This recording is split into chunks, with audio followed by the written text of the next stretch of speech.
dificultad, es decir, las rentas que no son reales, no puede ser ni renta producto, porque no habilita una fuente, ni tampoco puede ser flujo de riqueza, porque en el flujo de riqueza hay una renta real que proviene de un tercero. Si la renta no es real, encajaría en lo que es consumo más incremento patrimonial. Si es la ley la que dice, acá se generó una renta, a pesar de que no existe realmente la renta, no puede ser renta producto ni tampoco flujo de riqueza, porque el flujo de riqueza de todas maneras tiene que venir hacia ti. En cambio, cuando hablamos de una renta que no se ha generado, sino que por ficción se asume que se ha generado, necesariamente tendría que entrar dentro de la teoría del consumo más incremento patrimonial. ¿Okay? Para los efectos de esta ley constituye ganancia de capital cualquier ingreso que provenga de la generación de bienes de capital, y eso, ¿no?, ya habíamos mencionado.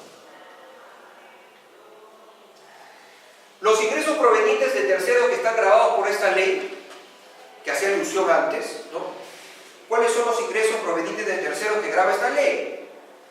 Cualquiera sea su denominación, especie o forma de pago, o sea, no importa si ese ingreso proveniente de tercero viene en plata o viene en bienes, ¿okay? O sea, o son donaciones que tú recibas o dinero que entre, no importa. Cualquiera sea su denominación, especie o forma de pago, son los siguientes. Primero, las indemnizaciones en favor de empresas por seguros de su personal y aquellas que no impliquen la reparación de un daño, así como las sumas a que se refiere el inciso G del artículo 24 de la ley. Las indemnizaciones en favor de empresas por seguros de su personal. Hay tres acá mencionadas. La indemnización a favor de empresas por seguro de su personal. 1. Las indemnizaciones que no impliquen la reparación de un daño. 2. Las indemnizaciones a que se refiere el inciso G del artículo 24. 3. Hay tres acá. Las indemnizaciones en favor de empresas por seguro de su personal. Ojo, no es la indemnización que le dan al personal de la empresa, es la indemnización que le otorgan a la empresa por seguros de su personal. Lo que pasa es que muchas empresas contratan compañías de seguros, ¿no?, para que en caso de accidente, algún siniestro que sufra alguno de su personal técnico, generalmente los técnicos más calificados, si sufrieron algún tipo de accidente, la compañía de seguro las indemniza a estas empresas. ¿Por qué? Porque le va a causar un perjuicio no tener a este personal y en el tiempo que le tome contratar otro, ¿no?, que pueda suplir su calidad técnica, le puede generar un tiempo de perjuicio a la empresa. Entonces las empresas aseguran a determinado personal para que en caso les pase algo, las indemnicen a ellas como empresas. Ojo, no está pensado en la indemnización a favor del trabajador. El trabajador tendrá su propio seguro, su propia indemnización. Está pensado en la indemnización que la empresa va a recibir, ¿ok? En la indemnización que la empresa va a recibir por algún daño que sufra, el trabajador, pero esta indemnización va a ser en favor de la empresa, ¿ok? Aquellas que no impliquen la reparación de un daño, es decir, las que no impliquen reparación de un daño son aquellas, hay dos tipos de indemnizaciones, ¿no? La de daño emergente, la que indemniza un daño, es decir, te ponen en la misma situación que estabas antes, y la de lucro cesante, que es la que te, digamos, te da algo adicional al daño que te han ocasionado, ¿no? Digamos, para llevarlo a algo simple de entender, sería el caso de una persona que sufre un accidente, ¿no? Sufre un accidente, y si es una indemnización por daño emergente, le van a dar un dinero que va a cubrir su gasto de hospitalización, ¿no?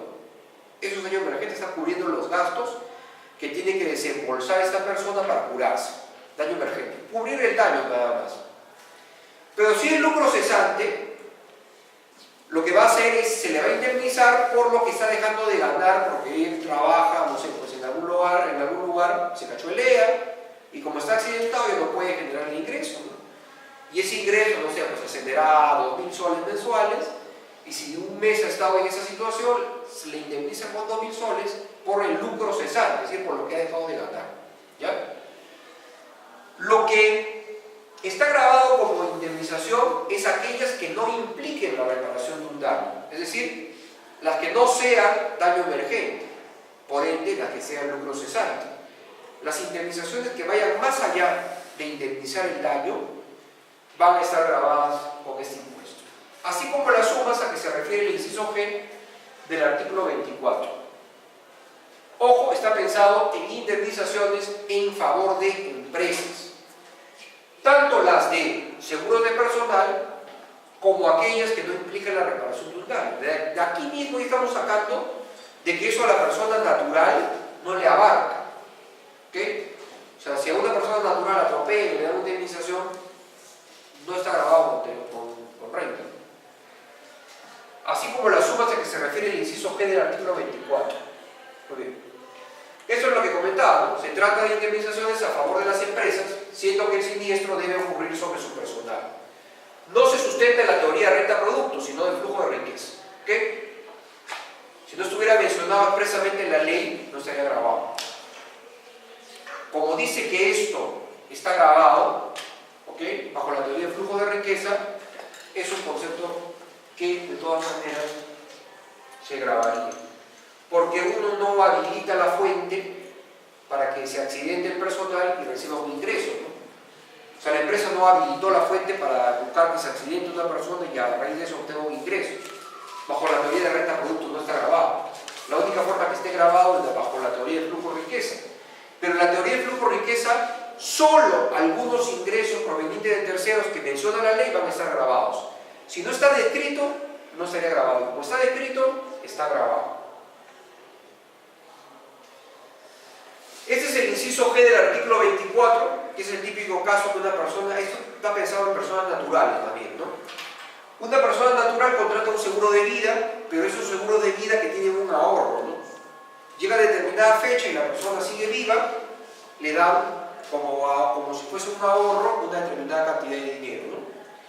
Bien, en principio estaría grabado, pero está exonerado, ¿no? O sea, está grabado y hay una norma que exonera su pago. Con lo cual es un concepto por el cual no hay que pagar impuesto, pero que sí estaba contemplado como afecto.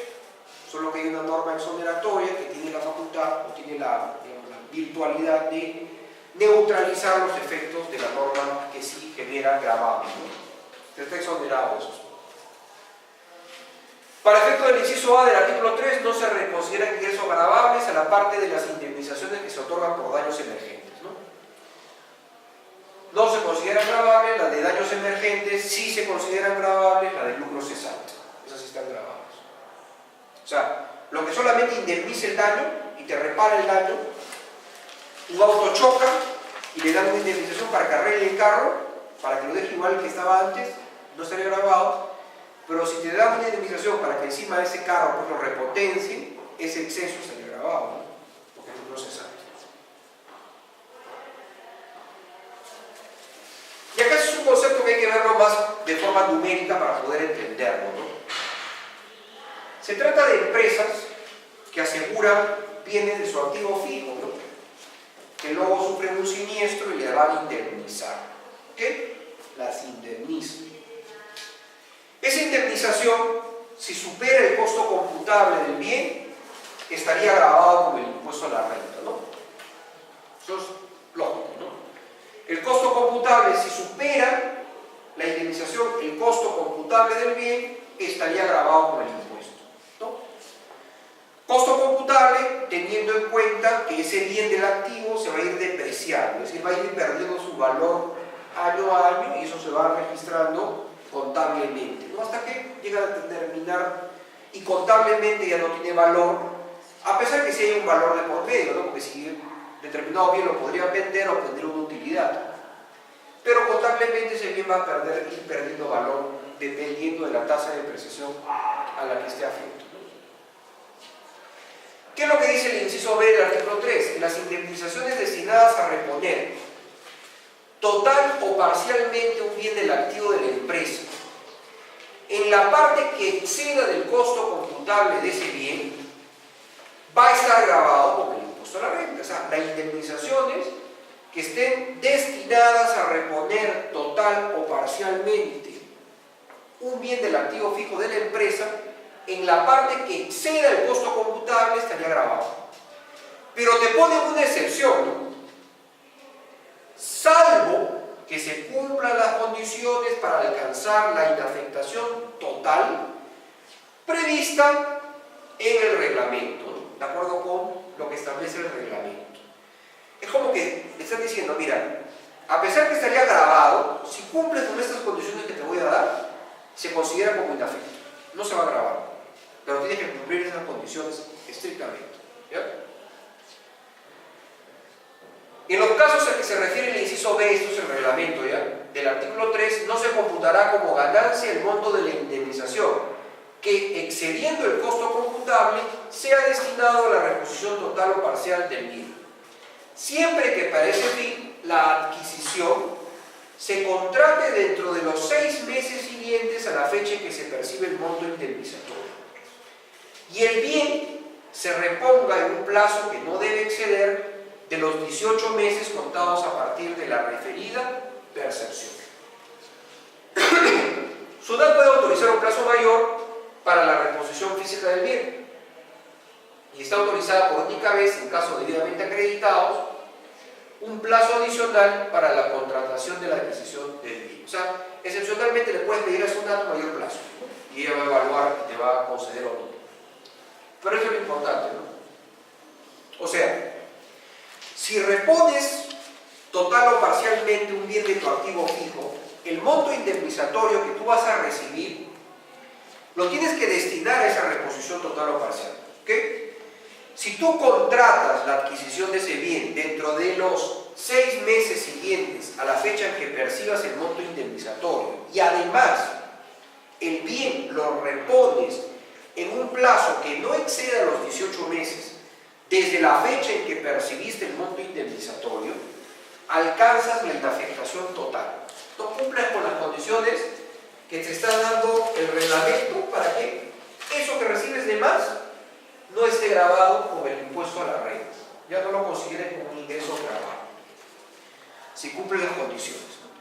Pero todo marca desde la fecha que percibes, desde la fecha de la percepción del monto indemnizatorio, ¿no? De ahí comienza a correr los plazos.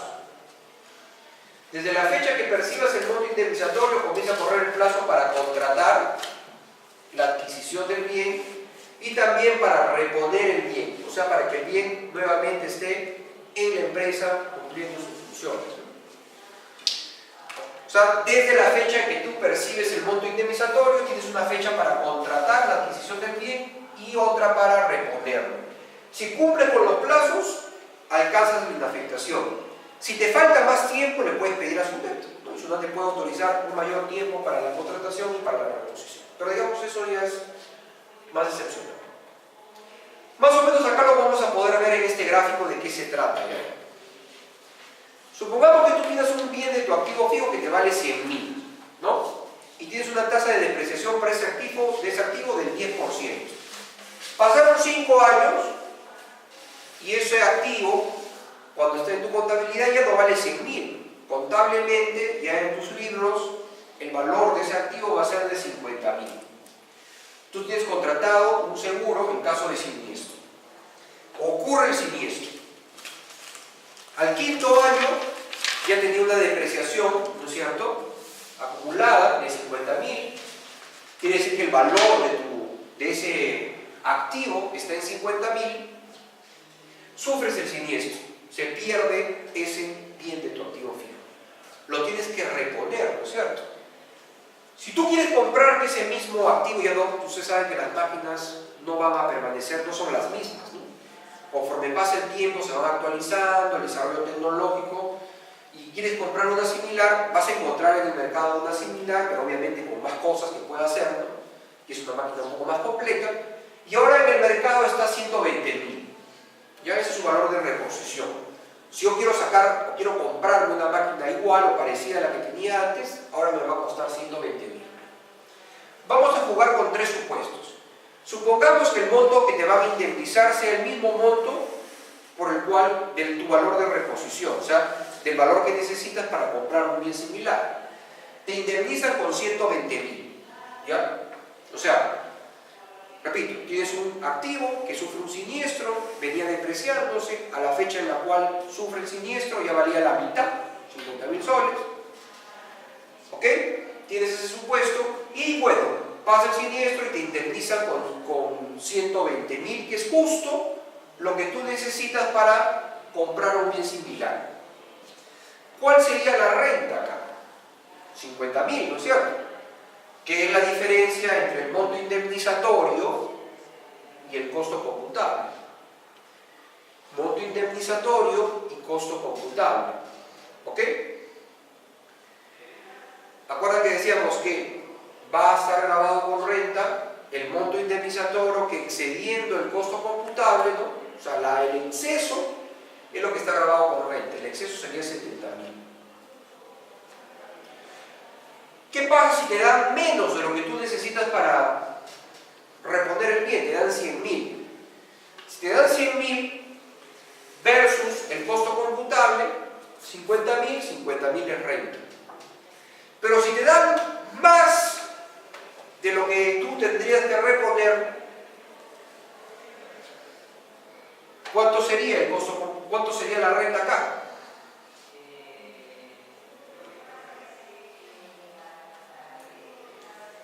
$90.000, la diferencia entre lo que te indemnizan y tu costo computable, 90.000, ¿no es cierto? Ese es un supuesto normal en el cual tú no has cumplido con los requisitos del reglamento. Pero si tú cumplieras con los requisitos del reglamento, es decir, desde la fecha de percepción del monto indemnizatorio, contratas en el plazo y lo repones, contratas la adquisición del bien y lo repones, este concepto no estaría grabado a los 70.000, ¿no es cierto? Tampoco estaría grabado a los 50.000, ¿no es cierto? Tampoco a los 90.000. A ver, ¿cómo contamos eso? O sea, he cumplido con los requisitos del reglamento de haber contratado la adquisición del bien dentro del plazo que me han dado de 6 meses, he repuesto el bien dentro de los 18 meses, he cumplido estrictamente con los requisitos.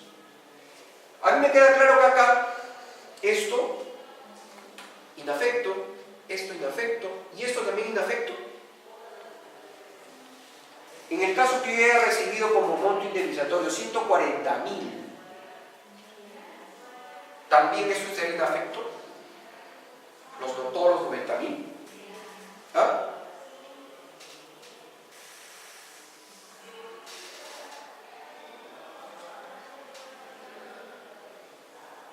Me indemniza con 140, el costo computable es 50, pero mi valor de reposición es 120.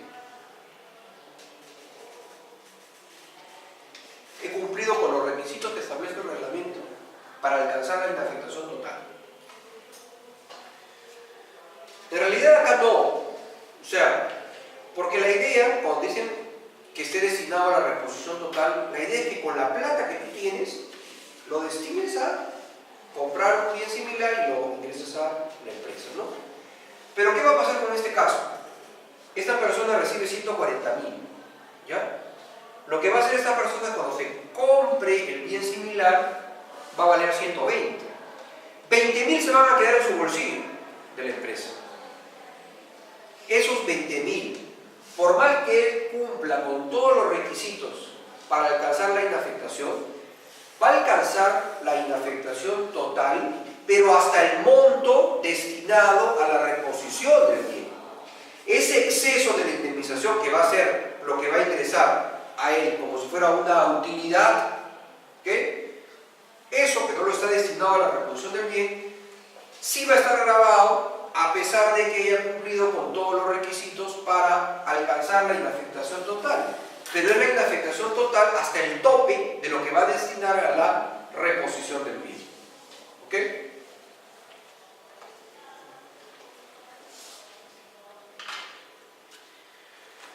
Aquí hay una resolución del Tribunal Fiscal interesante que tiene que ver con un supuesto, ¿ya? Tiene que ver con un supuesto que sería de esta manera. ¿Qué pasaría si acá el costo computable fuera 0? O sea, ya depreciaste. A los 10 años está totalmente depreciado. O sea, el libro no vale nada, el bien. No vale nada y te da una indemnización de 120.000. Esta persona, si cumple con los requisitos del reglamento de contratar la adquisición del bien, de reponerlo, ¿también alcanzaría la inafectación total? O sea, si acá ya el costo computable es 0 y recibe 120. O sea, 120 es para reponer el bien, ¿no? Y en efecto lo emplea para reponer el bien.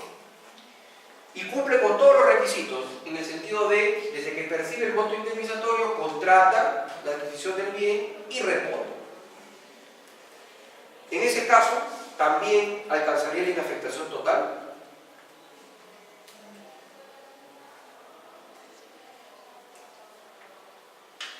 De acuerdo con esa resolución del Tribunal Fiscal, sí, ¿no? Porque no existe limitación. Si el costo computable sea 1000, sea 100, sea 10, sea 0, el exceso entre lo que recibe como monto indemnizatorio y costo computable, en este caso serían todos los 120.000, porque el costo computable es 0, si alcanzo los requisitos o cumplo los requisitos, alcanzaría la inafectación total. ¿Ok? Entonces, de acuerdo con esa resolución del Tribunal Fiscal, sí. Otra que no he glosado, resoluciones del Tribunal Fiscal, pero referidos a estos mismos temas, está con el tema de ¿qué pasa acá? Las empresas muchas veces no van a esperar recibir el monto indemnizatorio y reponen el bien del activo, ¿no? O sea, pasa este siniestro y dicen, no, entre contratar, reponer, me va a tomar un año. Yo necesito ese activo y lo compra directamente. Lo compra directamente y después recibe, pasado unos meses, recibe el monto indemnizatorio, ¿no? Después contrata, después repone. ¿Se le aplicaría esto como inafectación? O sea, acá no va a esperar el monto indemnizatorio para contratar ni responder, lo he hecho antes de recibir el monto indemnizatorio. Igual le correspondería la inafectación total si ha cumplido con eso, o sea, en el sentido de que ha comprado, pero lo he hecho antes de acá. En realidad no hay ninguna objeción, ¿no? Ya el Tribunal Fiscal también varias resoluciones lo ha dicho que no hay problema. Porque ¿cuál es la finalidad, la ratio ley? Si uno fuera literal, si uno cometería el absurdo de ser literal, diría no, ¿no? Como reglamento dice que desde la fecha de percepción tú tienes que haber contratado y luego después repuesto, y tú lo has hecho antes, no, pues literalmente no estás cumpliendo, no. Entonces, si es literal, llegas a ese absurdo, ¿no? Cuando la idea finalmente de ¿cuál es la idea de la norma? ¿Cuál es la ratio ley, la razón de ser? La razón de ser simplemente es, oye, mira, si tú lo repones, ¿no? Y por más que tú recibas más del costo computable, no vas a pagar impuesto a la renta. Porque estás reponiéndolo, sigues con tu funcionamiento, no quiero afectarte como empresa, ¿ok? Si lo haces antes, o sea, ¿en qué quita todo esto, ¿no? Que lo hagas antes, de haber recibido el monto indemnizatorio. O sea, a ver, las empresas el funcionamiento de las empresas no se tienen que adaptar a cómo funciona el sistema tributario. El sistema tributario se adapta al funcionamiento normal de las empresas, normal. Obviamente esa empresa no va a esperar todo esto por un tema tributario, ¿no? Y no va a contratar la máquina que necesita, ¿no? O sea, va a contratar la máquina y luego va a ir cumpliendo con todos los requisitos para que haga esa inafectación, para lo que ha recibido como monto indemnizatorio no esté grabado, ¿no? Es lógico, ¿no? Y así lo ha interpretado el Tribunal Fiscal en sendas resoluciones. Lamentablemente no la tengo glosada acá, pero luego se paso. En general constituye renta gravada de las empresas, y acá es, digamos, el cajón desastre, el concepto más general, ¿ya? En general constituye renta gravada de las empresas cualquier ganancia o ingreso derivado de operaciones con terceros, así como el resultado por exposición a la inflación, que es un ajuste, ¿no? Que se daba antes cuando había periodos inflacionarios, determinado conforme a la legislación vigente. Dicho sea de paso, ese resultado por exposición de la inflación no proviene de una fuente, yo no habilito mi fuente para que haya inflación y tenga que hacer los ajustes, ni tampoco proviene de un tercero. Esto es un ajuste y por lo tanto estaría dentro de lo que es consumo más incremento patrimonial, ¿no? A veces en exámenes de todo tipo preguntan estas cosas, ¿no? Teorías de renta, todo, y te ponen conceptos para ver en qué teoría están, ¿no? Es clásico de los exámenes que toman en toda entidad pública, sobre todo. Renta gravada de empresas, cualquier ganancia o ingreso derivado de operaciones con terceros. Cualquier ganancia, ¿ok?, derivada de operaciones con terceros. Pero una cosa importante acá. constituye renta gravada de las empresas. Este concepto, que es general, es solo para empresas, no es para personas naturales. Constituye renta gravada de las empresas cualquier ganancia o ingreso derivado de operaciones con terceros, es decir, un flujo de riqueza para las empresas. Este concepto general, cajón desastre, que pueden entrar muchas cosas, solo es para las empresas. Para las personas naturales, el flujo de riqueza gravado solo son lo que la ley específicamente te pone. Para las empresas, tiene lo que la ley te pone y adicionalmente esto, ¿no? Cualquier ingreso derivado con operaciones con terceros. O sea, el flujo de riqueza en empresas es amplio. El flujo de riqueza en personas naturales es muy limitado, muy chiquito, ¿ya? Solo para determinadas cosas. Por ejemplo, un flujo de riqueza para una persona natural, ¿cuál sería? Lo que les dije, ¿no? La ganancia de capital proveniente de la enajenación de un inmueble, ¿no? Sería, o estaría grabado con la teoría del flujo de riqueza. Le pueden poner en algún tipo de examen, ¿no? Una persona natural que transfiere un inmueble que no constituye casa habitación, grabado con impuesto a la renta de segunda categoría, ¿no? Estaría grabado bajo la teoría de renta producto, no, porque no habilito mi casa para venderla, no estoy dedicado a la venta de casa. Entonces tendría que entrar bajo el flujo de riqueza. Ahí entra el flujo de riqueza por una persona natural. Para las empresas es más amplio. Cualquier ingreso derivado de operaciones con terceros. El reglamento lo ha definido, y lo que ha hecho el reglamento es recoger una jurisprudencia del Tribunal Fiscal del año 99 que definió qué debía entenderse por operaciones con terceros.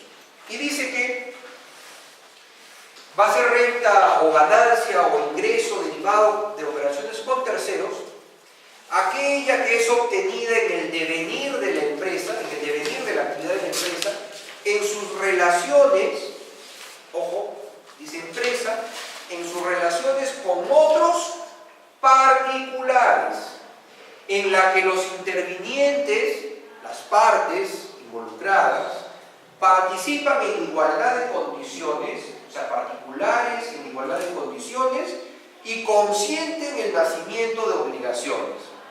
Esto es importante, ¿no? Primero, que solamente las empresas que van a recibir en relación con otros particulares, con otras empresas, ¿ok? O con otros particulares en general, mejor dicho, no solamente empresas, con otros particulares, en la que los intervinientes, quienes van a participar, están en igualdad de condiciones y consienten el nacimiento de obligación. Es decir, tu contraparte va a ser otra persona natural o persona jurídica con la cual puedas contratar, que estés en igualdad de condiciones. Esto evidentemente excluye al Estado, ¿no? Si el Estado es el que transfiere algún bien a la empresa, no estaría grabado. Si dona cualquier tipo de bien a una empresa, no estaría grabado. O sea, todo ingreso que provenga del Estado a un tercero no estaría grabado, al contribuyente, a la empresa no estaría grabado, salvo que el Estado esté actuando como un particular más, en una relación contractual, ¿no? Esto tenía una construcción jurisprudencial, ¿no? Ha sido la jurisprudencia del Tribunal Fiscal, que en un primer momento, como el caso de Sedapar, luego Sedacusco, ha metido otros casos adicionales en el Tribunal Fiscal, e incluso se ha ampliado un poquito más, cada vez se está ampliando un poquito más el supuesto de operaciones con terceros, ¿sí? En consecuencia, constituye ganancia o ingreso para una empresa, la proveniente de actividades accidentales, eventuales, es decir, si una empresa pudiera ganar un sorteo, grabado. Si una empresa recibe donaciones, grabado. O sea, todo lo que entra en la empresa, y está el concepto de empresa como fuente, ¿no? La empresa es la fuente. Lo que entra en la empresa, grabado. Lo que entra en la empresa, grabado.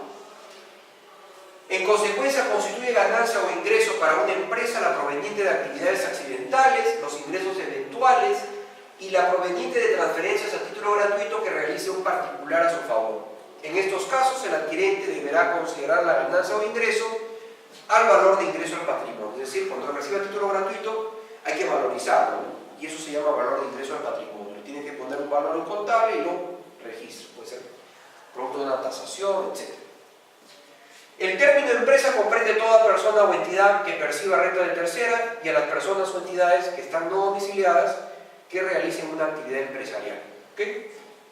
O sea, la empresa no solamente es una persona jurídica, puede ser una persona natural con negocio, ¿no? Muy bien, entonces para empresa las actividades pueden ser accidentales, ingresos por actividades accidentales, eventuales o lo que provenga de título gratuito. ¿Ok? Eso va a constituir renta para una empresa. Todo lo que entra a la empresa, renta, grabado. Este es un caso del régimen aduanero del drawback, ¿no? ¿Cómo funciona un drawback? En principio es una restitución, ¿no es cierto?, de los derechos arancelarios que tú has pagado para importar un bien. ¿Para quién está previsto esto? Está previsto básicamente para los importadores productores, ¿no? Tú importas insumos y pagas tus derechos arancelarios. Un derecho arancelario es un impuesto a la importación. Luego tú lo que tienes que hacer es producir. Por ejemplo, tú importas caucho, ¿no? Importas caucho y todos los materiales que necesitas para producir el caucho. Importas el caucho y los demás materiales y acá produces neumáticos, ¿no?, que luego lo vas a exportar, ¿ya? Lo exportas. ¿En qué consiste el régimen del drawback? A este importador, exportador o importador, productor, exportador, les das un beneficio como Estado. Para incentivar las exportaciones le dices, ya, en principio, ¿no?, lo que tú has pagado por derechos arancelarios te lo voy a restituir.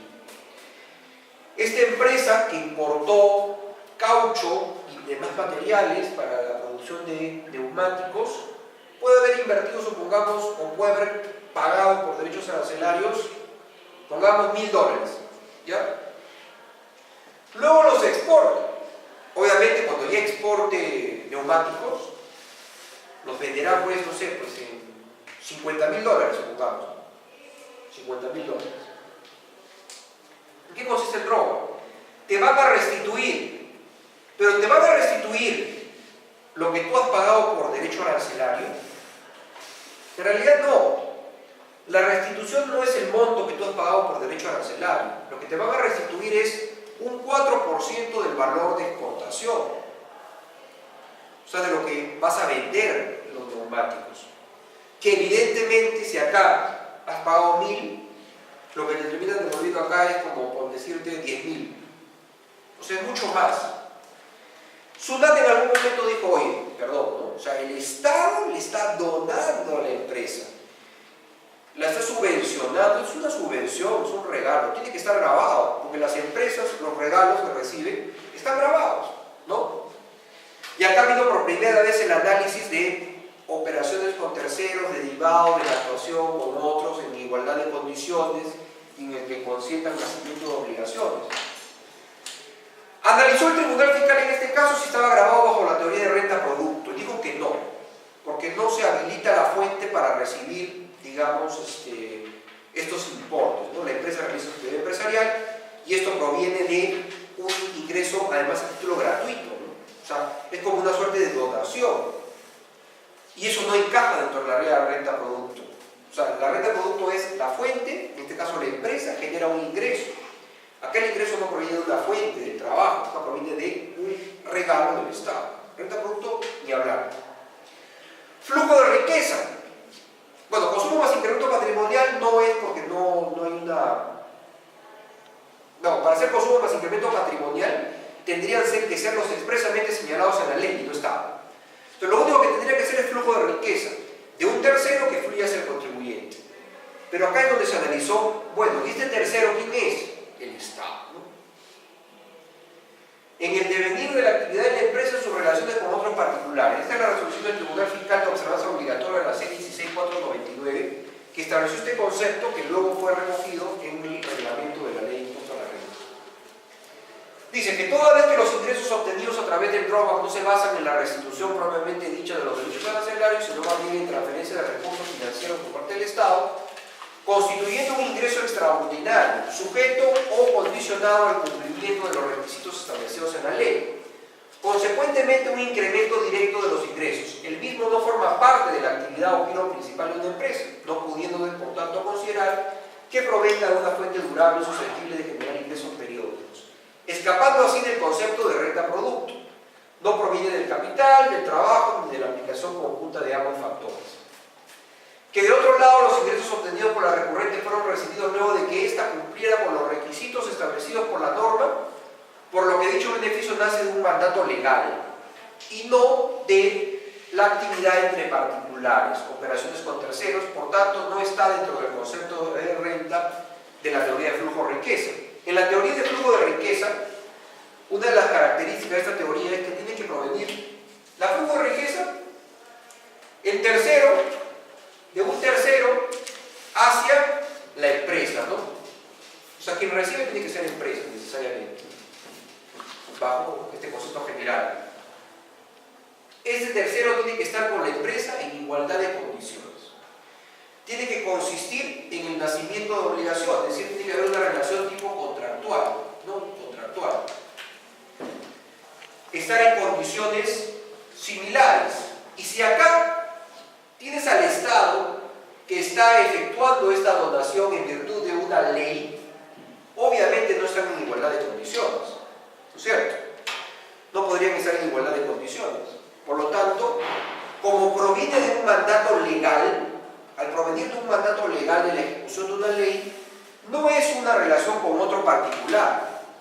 Básicamente es una relación de un contribuyente que recibe algo en virtud del mandato de una ley. Cumplió los requisitos y de lo de la ley nace este droga. Por lo tanto, no está dentro de la teoría.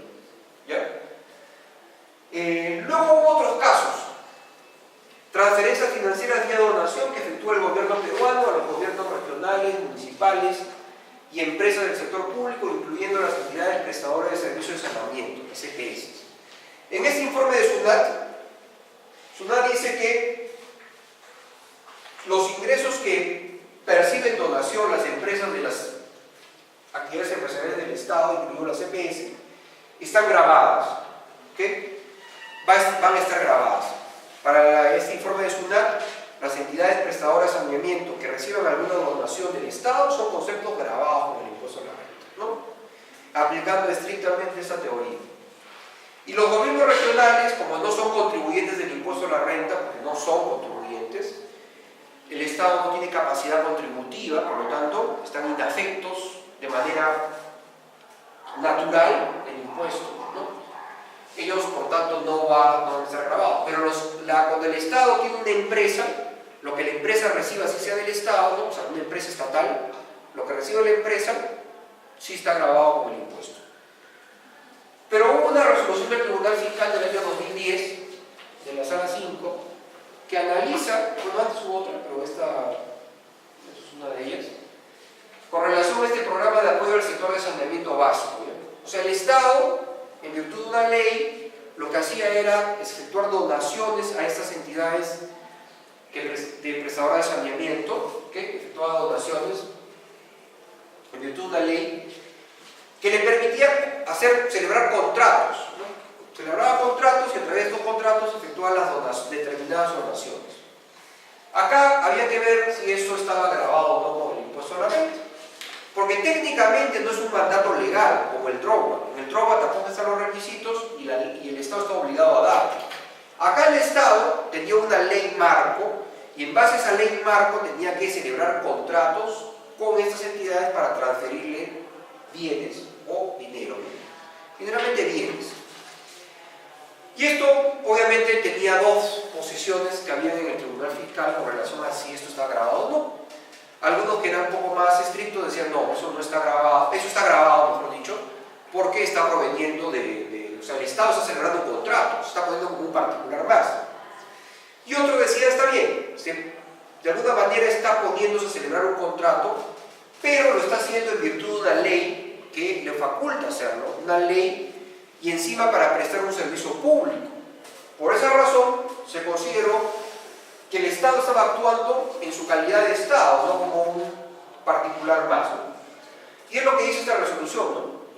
Que las transferencias de activos antes anotadas no se encuentran comprendidas dentro del concepto de renta bajo la teoría de flujo de riqueza, dado que fueron realizadas por el Estado en su calidad de titular del servicio público de agua potable y alcantarillado, en cumplimiento de lo dispuesto por un marco normativo regulatorio de la prestación de un servicio de necesidad pública, en el que no actúa el mercado, por lo que tales activos no fueron obtenidos en el devenir de la actividad de la empresa recurrente en sus relaciones con otros particulares, esto es, en igualdad de condiciones o en el que se hayan consentido en el nacimiento de obligaciones.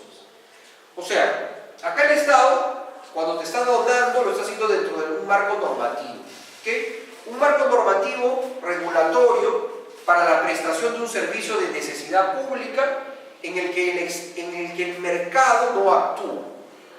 Es decir, no se trata de una operación de mercado, sino que el Estado, que tiene la titularidad del servicio de agua potable y alcantarillado, está efectuando esta donación. ¿Ya? Y así se repitió en otras resoluciones del Tribunal Fiscal que iban en el mismo sentido. ¿No? Por lo tanto, dijo el Tribunal Fiscal que no estaba grabado y tenía que revocarse la resolución de SUNAT. Pero hay otra resolución del año 2016 de la Sala 1 que ha ido incluso un poco más allá, ¿ya? Porque ya no solamente son el servicio de agua potable, alcantarillado, que es más exclusivo del Estado, ¿no? Sino otros servicios donde también participa el sector privado. ¿Ya? Y dice, los ingresos obtenidos por la recurrente con cargos a los recursos del FITEL, Fondo de Inversión de Telecomunicaciones, fueron percibidos en el marco del programa de apoyo al sector telecomunicaciones en áreas rurales y luego del cumplimiento de los requisitos establecidos en los contratos de financiamiento. En ese sentido, no está comprendido dentro del concepto de renta bajo la teoría de flujo de riqueza, dado que fueron realizados por el Estado en su calidad de titular del servicio público de telecomunicaciones en cumplimiento de lo dispuesto por un marco normativo regulatorio de la prestación de un servicio de necesidad pública en la que no actúa como agente del mercado, ¿no? Pero ya el servicio de telecomunicaciones. Acá también se comprendió que estas donaciones que efectúa el Estado tampoco estaban grabadas bajo la teoría del flujo de riqueza. En pocas palabras, ¿no? Si el Estado, ya sea por mandato de una ley o, digamos, dentro de una ley marco regulatorio, efectúa donaciones a las empresas, sean privadas o empresas del Estado, esas donaciones no van a estar grabadas en la medida de que esto sea en el marco de un servicio público, ¿ok?, en el cual el Estado no está actuando como un agente de mercado. O sea, en todos sus supuestos, las donaciones que efectúa el Estado no va a estar grabada.